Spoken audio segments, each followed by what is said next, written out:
me give you a simple thing here. I am originally from India. All of you can see that. And my name is Edward Lawrence. My dad named me Edward. I am a born Christian. I belong to Lucknow. And yes, I did go to IIT Kanpur, did my engineering. And after that, I had a privilege of working with Tata Engineering for several years. That's where the practitioner's experience is. We implemented the business process re-engineering back in 1998 to 2000. And then I came to USA, did my MBA and PhD, and am with Florida International University since then. So this is a journey which I have followed over the years. Nobody is born researcher, you know, so we all learn these things over time. And I too, like many of you, have learned these things over time. And that's pretty much what I want to share with you all. This is an interesting program. And as you can see in the next slide, where you are going through a gamut of things, right from the designing of the research to the content analysis to literature review, selection of research methods, data analytics tools, data mining, ethics in research. I'm in fact reading from the brochure. I have copied and pasted this line from there. This is all to help you write good papers and publish good papers too. The usual way we write our papers in most of these academic journals is we start with the introduction, then we write hypothesis, we put some emphasis on data formation, we discuss the methodology, we analyze the results, we do the discussions, and then at the end we conclude. This is the usual way our papers are, and this FDP, that's Faculty Development Program for us, is covering everything in this. So it's kind of equipping you from the start to the end in writing good papers. So when all these things are already done by so many of experts, I thought, what should I do? So I am starting with the first thing, which comes before even you start doing this research. That's about the research question. So, of course, we all know that before we start any journey, we should know what the destination is. And this is what the most important aspect of research, which gets the least attention sometimes. We jump into doing research. So we decide, okay, yes, this is the thing which we have to research on. We start collecting the data, we do the survey, we do the analysis, we find the results, and then we conclude. That's pretty much what the way we do our research. We don't spend that much time on the analysis of the research question. So in this regards, I remember one incident that happened in Miami. Miami is a beautiful, beautiful place. Now we all are in lockdown like you guys. So this incident happened in one of the places in Miami where there was a bus driver. This is a young guy. The height is almost 5'3" and he is driving one route which he usually takes. This is one of the days when he's driving his bus, and he's happy. He is letting the passengers board the bus and doing his job. At one of the stops, what happens is this: there is a big guy, 6'5". He boards the bus, and he looks at the driver and he says, "Big guy won't purchase the ticket." And then he goes back and sits down at the back seat. This young guy, the driver, he looks at himself, he looks at the big guy and decides, no, it's not my fight today. And he lets it go. The next day at the same spot, the big guy again boards the bus. He says, "Big guy won't purchase the ticket." Goes back and sits down. Today, the driver is a little annoyed, but of course he looks at himself. He looks at the big guy. He says, "No way, I'm gonna Not going to fight with this. And then this is now a routine. Each day, this big guy boards the bus and says, big guy won't purchase the ticket, and goes back and sits down. So now, this is a big problem for this driver. This driver is annoyed big time. He has to solve this problem. This is a big problem to him. This problem has made his life miserable. So back then, Jackie Chan, all of you, you know Jackie Chan is. I'm a fan of Jackie. Jackie is also a short guy, and single-handedly he can cope with 5, 6 big guys. He's our champion, and I watched his several movies, and I'm a fan of Jackie too. So back then, Jackie was here in Miami doing a shooting of one of his movies. So he decides, this driver decides, now I have to solve this problem. He has watched many movies of Jackie Chan, and he says, let me try to get Jackie to train me. Because myself, I won't be able to fight with this big guy. This big guy is too big. I won't be able to handle him.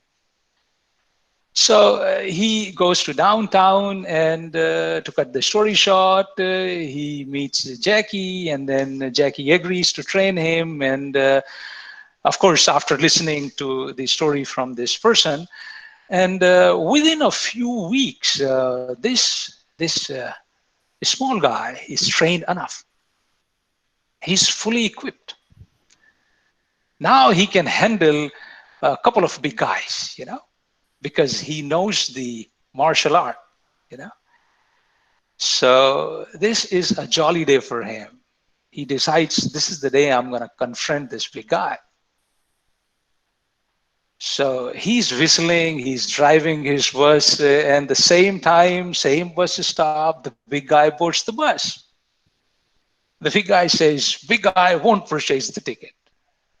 This day, this small guy, he turns around and he says, may I know, why is it that big guy won't purchase the ticket? Oh, yes, because big guy has a bus pass. Think about it. What happened? What just happened? If you think about it, this guy was solving a problem which was not even there. Most of the time, this is exactly what we do. We jump into solving the problems. In fact, Vidyaji just mentioned that we should do research which should be practitioner oriented. That means that should help the practitioners. That means we should know what problems these practitioners are facing. We sit in our own places and we think about the problem ourselves, and then we try to solve those problems.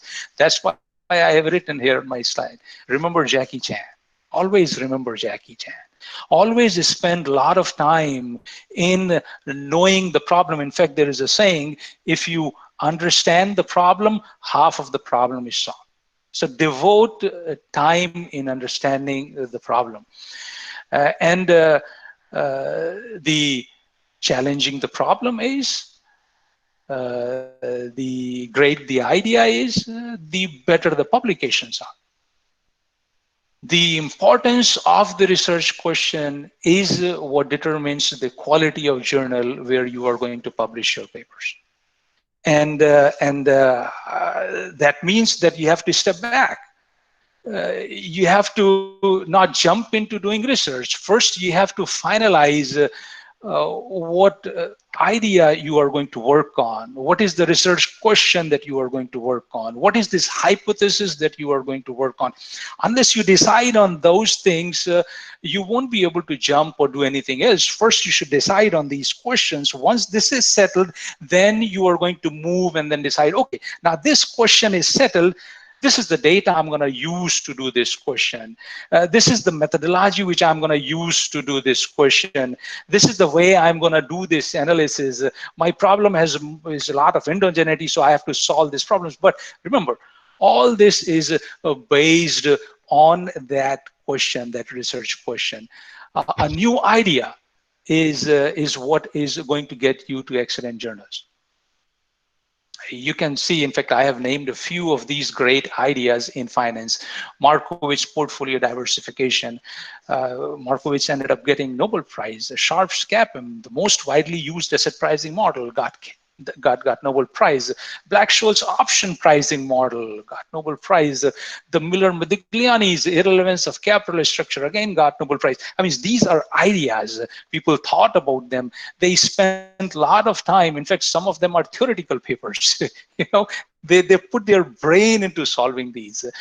I'm not saying that, of course, you think about those life-changing ideas. You can start with basic, small things. Here are a few of these things which I thought of. How do men and women respond to their losses? I mean, we already know that women are more risk averse, women are more loss averse. So is it reflected in the decisions which they take after encountering the losses? And we were able to publish this paper in Review of Finance. That's a Financial Times journal. Then this is a very recent thing. This has just been accepted now. This came out in Journal of Banking and Finance. We are trying to find out, is there a premium associated when a firm is entering into a cross-border market for the first time? Again, this is an ad hoc thing. You can think about it, and then you can design your research, and then you can publish it. Or another question, this is something which I worked with one of my PhD students back in 2007-8. Are women more risk averse than men? Of course, there are so many papers which find that out, but we controlled for education in finance, and we found that no. If you control for education, then they are no more risk averse. They take equal amount of risk, and we were able to publish that in Global Finance Journal. Can diversification be learned? We published that in Journal of Behavioral Finance. And again, I say this because there are a lot of things which are involved before you are jumping in doing research. When we planned for this set with my PhD student back then, we spent almost 6 months in designing the survey questions. And that time paid off because once we had that data, we were able to use that. In fact, I'm extremely proud to say that out of that just one data set, we were able to publish a Financial Times, that's Review of Finance, a Financial Analyst Journal, again, an A-star premier journal, 2 Journal of Behavioral Finance papers, and 1 Global Finance Journal. Of course, the starting point there was going back and deciding on what questions do we want to solve. And then we moved to the research from that side. And you can see here, I have given you a few examples. You know a lot more than this. I'm just stressing the importance of those ideas. Look at all these great companies. These are all based on new ideas. So my point is, if you want to publish in good, great journals, want to get great citations, focus on new ideas. In the next slide, I'm pointing out that it's no harm in doing replication work either.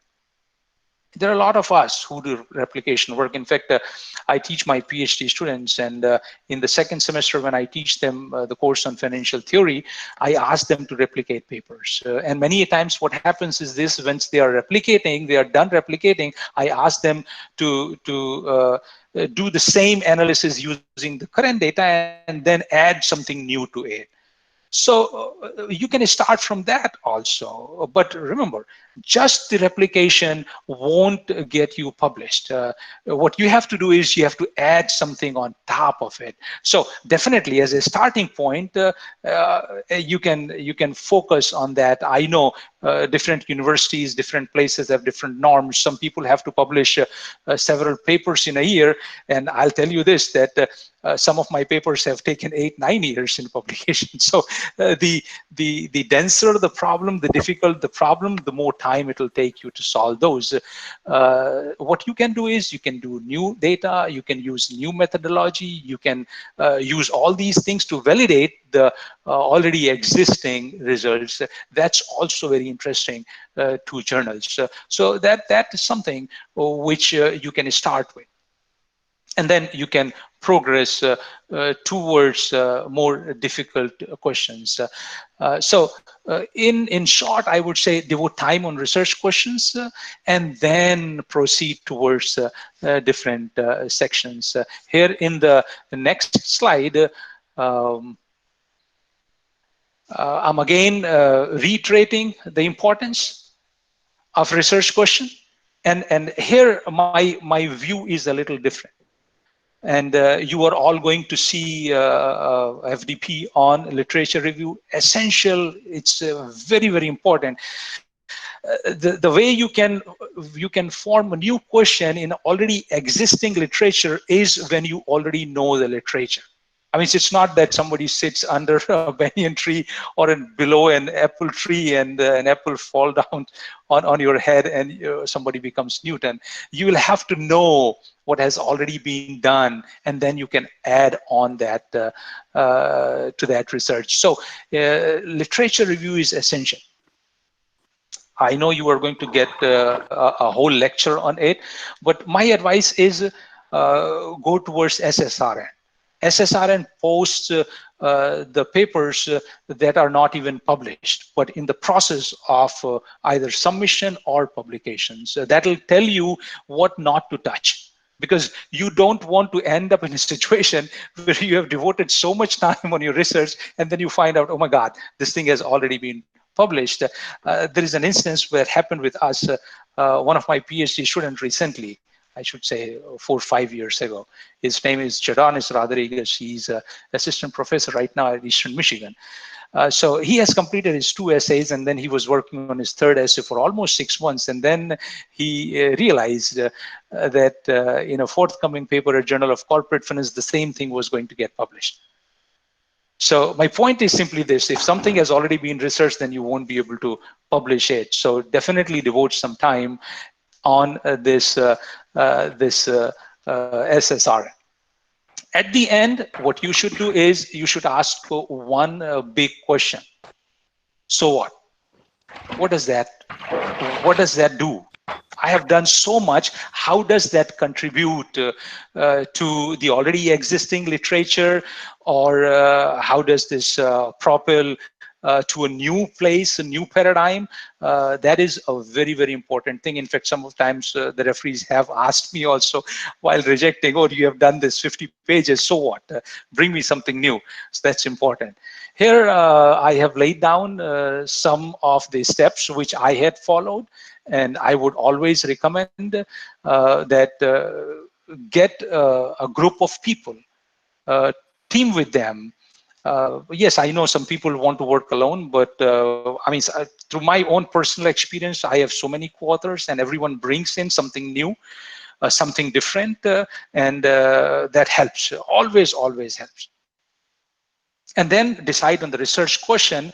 Once you are done with this research question, of course, your institution is devoting so much of time in all this FDP. They are providing you resources. So within your colleagues, develop a brown bag seminar kind of a thing, discuss the research ideas so that the other can also put some input into it, and then work on it. Once you know from your colleagues that yes, this is an important thing, then and you also decide on it, then start working on it and do a gradual work.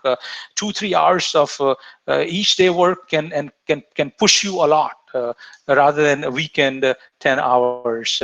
I'm stressing on the importance of first paragraph of the paper, because that's where the paper is always rejected or accepted. It has to be the best paragraph of your paper, which tells what you are doing, not what others have done. Once the paper is complete, never submit it without presenting it first to a conference.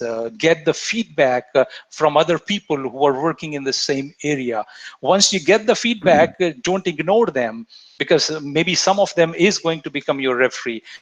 First implement those things and then submit it to journal.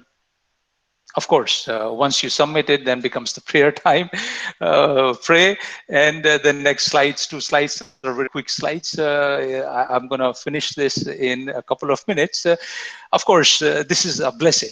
You get a revise and resubmit, and I have been blessed in the last 1 month. I received 3 revise and resubmits, 2 from Journal of Corporate Finance, 1 from Journal of Financial Services Research.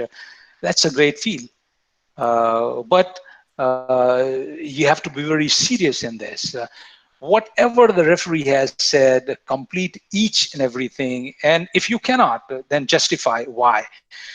Don't think that you have received a revise and resubmit, you will be getting an acceptance.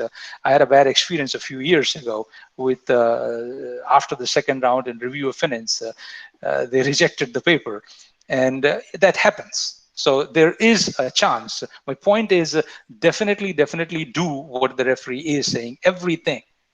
This is an easier slide. The next slide is a little difficult slide. When you submit and you receive the rejection, that's a lot common, a lot common. I have not found even one person. And of course, there are so many researchers I'm surrounded with who has not received rejection. In fact, I have received a lot more rejections than my publications. I would have published close to 40 publications, many of them in good journals, but I have been rejected by many journals. And this is what I think, that uh, uh, what you will become is not because of how you take the success. It's how you respond to your failures.